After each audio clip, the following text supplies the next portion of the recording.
সকলকে সাব্বাত দিনের এই সকালবেলা অথবা যে যেখানে যে সময় দেখছেন সেই সময়ের আপনাদের প্রীতি এবং শুভেচ্ছা জানাই। আসুন আজ আমরা আমাদের যে পাঠ আছে সারমনের আমরা সে বিষয়ে আলোচনা করি এবং আলোচনার পূর্বে আমরা চাই যেন আমরা সকলে ঈশ্বরের কাছে নিজেদেরকে সমর্পণ করি এবং তার পবিত্র আত্মার শক্তি যাচনা করি। পরম করুণাময় স্বর্গীয় পিতা, তোমার ধন্যবাদ করি যে তুমি আমাদের এই সুযোগ দিয়েছ তোমার বিষয়ে বাইবেল থেকে কিছু আলোচনা করার। আমাদের শক্তি এবং সামর্থ্য দান করো, পবিত্র আত্মার আশীর্বাদ বর্ষণ করো, যেন আমাদের মুখের কথা শুধু কথা না হয়, কিন্তু পবিত্র বাক্য হিসেবে চারিদিকে ছড়িয়ে পড়ে। তুমি আমাদের ভুল, ভ্রান্তি, পাপ সকল কিছু ক্ষমা করো। যিশুর নামে চাই, আমেন। আজকে আমি যে বিষয়ে বলতে চাই সেটা হচ্ছে অনেক একটা সুন্দর এবং একটা সাধারণ, আমরা যখন আমাদের ঘরে কেউ আসে আমরা তাকে কি দেখাই বা কি দেখি, প্রসন্ন করার চিন্তা করি। সুতরাং আমি আজকে যেশায়া ৩৯ অধ্যায়ে ছোট্ট একটা সংবাদ আপনাদের কাছে আমি দেখাবার বা আপনাদের সঙ্গে আলোচনা করার বিষয় আছে। আর আমার শিরোনাম হচ্ছে, তোমার ঘরে তারা কি দেখেছে। এবং বাইবেলের যে পদটি আমি চয়ন করেছি সেটা হচ্ছে, তারা বলিল, তোমার গৃহে যা কিছু আছে তাহা সকলেই দেখিয়াছে। আমার ধন ভাণ্ডারে এমন কিছু নাই যাহা আমি তাহাদিওকে দেখাই নাই। যেশায়া ৩৯ অধ্যায় ৪ পদ। আমরা সকলেই জানি সেই হেজেকিয়া বা হিজকিয়া রাজার কথা। ঈশ্বর তাকে ১৫ বৎসর জীবনের এক্সটেনশন দিলেন এবং তার যে ব্যাধি ছিল তার থেকে সে ভালো হয়ে গেল এবং তার রাজ্যে এমন এক বিরল ঘটনা ঘটল যা দেখে অন্য দেশের লোকেরাও চমৎকৃত। এলে কি ব্যাপার? সূর্য ৩ ডিগ্রি পিছনে সরে গেছে। পৃথিবীর ইতিহাসে এমন কোনো দিন হয়নি। এর আগে একবার ছিল, যখন যিহোশূয়া সূর্য এবং চন্দ্রকে বলেছিল, তোমরা নিজ নিজ জায়গায় দাঁড়িয়ে থাকো। হয়তো আমরা অনেকেই চিন্তা করি যে এই সমস্তগুলি অলীক বা মিথ্যা, কিন্তু সায়েন্স, বিজ্ঞান আজকে এইটা প্রমাণ করে যে হ্যাঁ, এমন এক সময় ছিল যখন সব কিছু থেমেছিল এবং এমন কিছু সময় ছিল যখন এই সময় এতটা পিছিয়ে গেছে। সুতরাং সেই সময় ইসরায়েল তখন দুটো রাষ্ট্র হিসাবে, একটা জিহুদা, একটা ইসরায়েল, যার রাজধানী সামরিয়া, সে ধ্বংস হয়ে গেছে, শেষ। এবং নেবুখাদনেজার জিহুদার সামনে দাঁড়ানো, কিন্তু এই হেজেকিয়া ঈশ্বরের কাছে প্রার্থনা করায় সেই সমস্ত বিপদ সেই সময়ের জন্য চলে গেছে এবং ঈশ্বর তাকে ১৫ বৎসরের বেশি আয়ু দিলেন। কিন্তু এই যে ঘর, এখানে লেখা আছে, মানে বাইবেলের যে কাহিনী আমরা পড়ি, যেশায়া, বিশেষ করে যেশায়া ভাববাদীর যে ডেসক্রিপশন, এবং এইখানে তিনি এই বলার চেষ্টা করছেন যে যখন সে বাবিলের লোকজন তার ঘরে এলো তাকে সম্বর্ধনা দেওয়ার জন্য, এবং রাজা এত খুশি যে কি ব্যাপার, এমন একটা কি ঘটনা ঘটলো যে জিহুদা দেশে যে আমরা বুঝতেই পারি না। জ্যোতিষগণ তারা মানে ইংলিশে যদি বলি যে ফ্যাবলগ্যাস্টেড, তারা কিং কর্তব্য বিমূঢ় হয়ে গেছে যে এইভাবে কিভাবে হয়। সুতরাং রাজা চিন্তা করলেন যে আমি একটা ডেলিগেশন পাঠাবো এইটা জানার জন্য যে কিভাবে কি হলো। রাজার যে কথা সেই কাজ, তাদের পাঠানো হলো ডেলিগেশন। হেজেকিয়া নিজের কাজে এমন মত্ত যে তার শুধু এখন নেশা আর পেশা ধন সম্পত্তি বানানো, যেখান থেকে সে পায় সেখান থেকে সে একত্রিত করে। যখন এই একত্রিত করার সময় এলো, সেই সময় যখন তারা এলো, সেই রাজকীয় ডেলিগেশন বাবিলের থেকে, তারা হয়তো প্রশ্ন করার আগেই হেজেকিয়া তাদের দেখাতে শুরু করলো, আমার ঘরে এই আছে, আমার ঘরে এই আছে, আমার ঘরে এই আছে। এবং বাইবেলের অনুসারে বলছে যে আমার ঘরে এমন কিছু নাই যেগুলি আমি তাদের দেখাইনি। কিন্তু আমরা যদি এই যে গল্প বা এই ধারাবাহিকতা যদি আমরা দেখি, তখন দেখা যাবে যে তাদের মনে তার এই প্রশ্ন ছিল না যে তার কাছে কত ধন সম্পত্তি আছে, কারণ তারা তার থেকে বেশি দেখেছে কার বাড়িতে? নবুকদনেজারের ঘরে। সুতরাং তারা কোনো ছোট লোক নয়, মানে উচ্চ পদস্থ কর্মচারী। সুতরাং তারা যখন এলো, তাদের একটাই যে তোমার দেশে এমন কি হলো যে সূর্য 3 ডিগ্রি বা তার থেকেও বেশি সময় পিছিয়ে গেল, আমরা সেইটা জানতে চাই। কিন্তু তারা এই সমস্ত কিছু বলার আগে হিজকিয়া তাদের নিয়ে সারা রাজ্যে ঘুরে বেড়ালো, তার ঘরে গেল এবং তার বলা আছে তার যে ট্রেজারি, খাজানা, বলছে সেখানে এমন কিছু নাই যে হেজেকিয়া তাদের দেখায়নি। সুতরাং এখন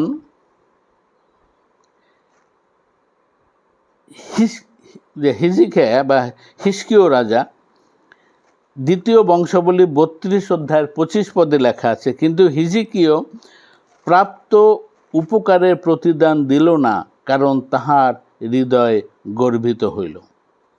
এখন কেউ যদি আমার ঘরে আসে, আমি একজন খ্রিস্টিয়ান, আমি একজন সেভেন্থ ডে অ্যাডভেন্টিস্ট, আমার ঘরে এসে লোকেরা কি দেখতে চাইবে? আমার কত টাকা পয়সা আছে, আমার ঘরে আর কি কি আছে, আমার ঘরে কত বড় টেলিভিশন আছে, আমার ঘরে কম্পিউটার আছে কিনা, ল্যাপটপ আছে কিনা, এই সমস্ত। অথবা তারা আমার কাছে দেখতে চাইবে যে আমার ঘরে ঈশ্বরের বার্তা আছে কিনা, আমি ঈশ্বরের যে কাজ করি সেই হিসাবে আমি চলি কি না, অথবা আমার টেবিলের উপরে অ্যাশট্রে আছে কিনা। কারণ আমি মিতব্যয়ী, আমি ধূম্রপান করি না, সুতরাং আমার ঘরে আমার টেবিলের উপরে সেই ছাইদানি থাকার কথা নয়, এবং এমন কোনো জিনিস আমার ঘরে থাকার কথা নয় যেগুলি আমার ঈশ্বর আমাকে বলেননি যে তোমার ঘরে এই সমস্ত জিনিস থাকা প্রয়োজন। সে একজন ভালো লোক, আমরা বলি না যে সে খারাপ লোক, সে একজন ভালো লোক, কিন্তু ভালো লোক হওয়া সত্ত্বেও সেই সময় তার হৃদয় এত গর্বিত যে তার কাছে এমন অমূল্য ভাণ্ডার আছে যে সকলকে দেখাবার প্রয়োজন। এবং আমরা খ্রিস্টিয়ান হিসাবে আমাদের জীবনেও আমরা এই ভুল করি। আমরা জানি না কাকে কি বলবো, কোথা থেকে কি শুরু করব। আমাদের কথা শুধু ওইটুকুই থাক, লোক যে কিছু আমার কাছে জানতে চাইবে। প্রথমত আমার তার কথা শুনতে হবে। সে কি চায়, সে কিসের জন্য, আমি কি তাকে আমন্ত্রণ করে নিয়ে এসেছি, অথবা সে নিজে যেচে আমার কাছে এসেছে। এই দুইটাই বিষয় আমাদের লক্ষ্য রাখতে হবে। সে যদি আমার কাছে আসে, আমাকে জিজ্ঞাসা করতে হবে যে আমি আপনার জন্য কি করতে পারি। তাদের সময় দরকার, তারা যেন নিজেদেরকে সম্পূর্ণরূপে ব্যাখ্যা করে যে তারা কি চায়, সেই হিসাবে আপনি তাদের কথা বলবেন। যেমন দ্বিতীয় বিবরণ 6 অধ্যায় 6 এবং 7 পদে লেখা আছে যে তোমরা এই সমস্ত শিক্ষা যে আমি তোমাদের বলেছি, এটা হচ্ছে মসির দ্বিতীয়বার যখন সমস্ত লোকদের সামনে তিনি তার সেই নিয়ম আইন কানুন তুলে ধরেন। বলছে তোমরা এটা তোমাদের হৃদয়ে রাখবে, তোমাদের ঘরের সামনে এটা লিখে রাখবে, এবং তোমার সন্তানদের উচিত রূপে, প্রকৃতি রূপে তুমি তাদের দেখাবে। কিন্তু দেখা গেল সেটা হচ্ছে না। আর তার পরিণাম হিসাবে এই যে গেস্ট, অতিথিগণ, তারা যখন চলে গেলেন, যিশায় ভাববাদী রাজা হিজকিয় অথবা হেজেকিয়ার কাছে এলেন এবং তাকে জিজ্ঞাসা করলেন যে এরা কারা, এই যে লোকগুলি ছিল এরা কারা, কোথা থেকে? সে কিন্তু সোজা উত্তর দেয়নি। হ্যাঁ, ওরা অনেক দূরের থেকে এসেছে, অনেক দূরের থেকে। ঠিক আছে, আমরাও জানি যে অতিথিরা অনেক দূর থেকে আসে। তখন তিনি ছোট্ট একটা প্রশ্ন করলেন যে তোমার ঘরে তাহারা কি দেখিয়াছে? ছোট্ট একটা প্রশ্ন, কিন্তু এই প্রশ্ন আমাদের জীবনকে সম্পূর্ণরূপে বদলে দিতে পারে। আমার ঘরে কি আছে? আমার ঘরে লোকেরা এসে কি দেখে? আমি একজন খ্রিস্টিয়ান, তারা কি আমার ঘরে এসে খ্রিস্টিয়ান অথবা খ্রিস্টীয় জীবনযাপন দেখে কিনা? এখন প্রেরিতদের বিবরণীতে 10 অধ্যায় 2 পদে সেই কর্নেলিয়াসের গল্প আছে, এবং সেখানে লেখা আছে যে কর্নেলিয়াস যদিও সে যিহুদি ছিল না, সে ইব্রিয় অথবা জিহুদা অথবা জিউইশ, আপনারা যাই কিছু বলুন না কেন, সে ছিল না, সে ছিল একজন ইটালিয়ান সৈন্য। কিন্তু বলা আছে সে তার ঘরে সর্বদা ঈশ্বরের কাছে প্রার্থনা করে, এবং ঈশ্বর যখন তার প্রার্থনা শুনে তার কাছে পিতর এবং সেই সঙ্গে অন্য আর 2-1জনকে তাকে খুঁজে আনতে পাঠালেন, তারা যখন পিতরকে বলল যে আমাদের প্রভু কর্নেলিয়াস আমাদের পাঠিয়েছে আপনাকে নিয়ে যেতে, হয়তো রাস্তায় তারা অনেক কথা বলেছে, কারণ একদিনে তো সে রাস্তা শেষ হয় না। সুতরাং সেখান থেকে তারা যখন চলছে, আমার মনে হয় পিতর তাদের কাছ থেকে সব খুঁটিনাটি ব্যাপার জেনে নিয়েছে, সে কীরকম লোক, কেন তার কাছে ঈশ্বরের দূতের আগমন হলো। কারণ সেই সময় তাদের ধারণা ছিল যে পরজাতীয়দের কাছে সুসমাচার প্রচার করা যাবে না। সুতরাং প্রেরিত 10 অধ্যায় যদি আমরা দেখি, সেইখানে আছে সেই ঘরে প্রার্থনা এবং ঈশ্বরীয় সঙ্গীত হয়। এবং পিতর যদি বলতো যে না না না, এই সমস্ত সম্ভব না, আমি যাবই না, কারণ ঈশ্বর তাকে আবারও দর্শন দিয়ে বললেন যে তোমাকে যেতে হবে, এবং তাকে বলা হলো যে তুমি এই সমস্ত পুরানো রীতি রেওয়াজ ভুলে তুমি সেইখানে যাও। এই যে হিজকিয়্যাহ অথবা হিজকিয়্যাহ অথবা হেজেকিয়াহ রাজা, তার প্রথম ভুল ছিল সে তার যে অতিথিবৃন্দ ছিল তাদের কথা বলার সুযোগ সে দেয়নি, এবং তারা তাদের কাছে এক্সপ্রেস করতে পারেনি যে তারা কি চায়। তার আগেই সে সব খাজানা দেখাতে শুরু করলো যে আমার ঘরে এই আছে, আমার ঘরে এই আছে, আমার ঘরে এই আছে, এমন কিছু নাই যে আমার ঘরে নাই। এই সমস্ত কথা পরবর্তীতে যখন যিশাইয়া নবীর সঙ্গে তার কথা হয়, তখন তিনি যিশাইয়া তাকে একটা কথা বলেছিলেন, শুধু তোমার জন্য ঈশ্বর এই সমস্ত যতদিন তুমি জীবিত থাকবে এই ধন সম্পত্তি তোমার কাছে থাকবে, তোমার মৃত্যুর পরে এই সমস্ত সব কিছু যারা বাবিল থেকে এসেছিল, যারা যা যা দেখে গেছে সেই সমস্ত অথবা তার থেকেও কিছু বেশি তোমার কাছ থেকে তারা নিয়ে যাবে।